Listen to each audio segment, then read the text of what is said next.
Those who want to maintain our economic caste system are the ones who are always race baiting to keep everyone divided.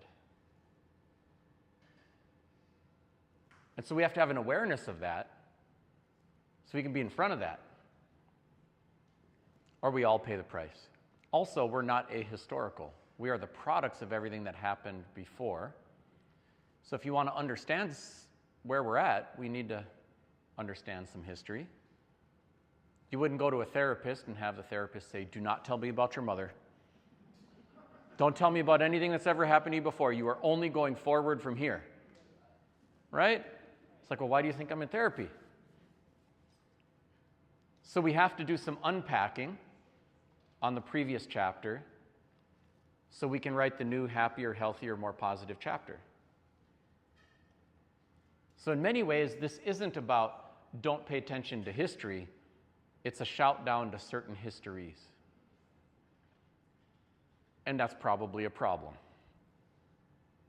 If you don't understand someone or something, it's a lot easier to be ambivalent about its destruction.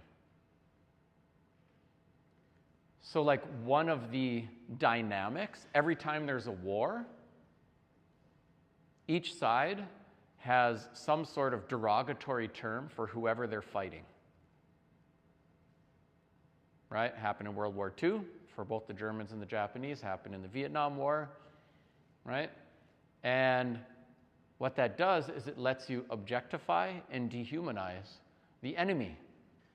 Because if you see them as little less than human, it's easier to destroy them. What are we doing to each other? And what are we doing to the natural world? But when you really see your neighbor, like fully humanize your neighbor, it's a lot harder to be okay with somebody not getting to live as long. And it makes you want to move into action and to do something. In many ways, our systems, like the British aristocracy, which set up slavery in the Americas prior to the existence of the United States of America, had a problem because they brought so many Irish indentured servants, slaves, and so many black slaves that they were forming alliance with one another in revolt against the British aristocracy. And it was too powerful. And they were even forming alliance with native groups. And it was overwhelming. The British aristocracy was in threat of tumbling. So what did they do? Is they passed the Virginia slave codes, which said only people of color can be slaves, freed the Irish indentured servants, and gave them jobs as overseers on the plantations, and pulled them into alliance with wealthy elites. Most of the whites who died for the Confederacy never owned slaves.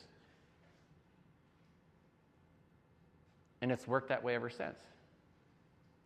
So it's the dehumanizing and the disconnection from history that even enables these things to happen. Those who want to maintain our economic caste system are the ones who are always race baiting to keep everyone divided. And so we have to have an awareness of that so we can be in front of that, or we all pay the price.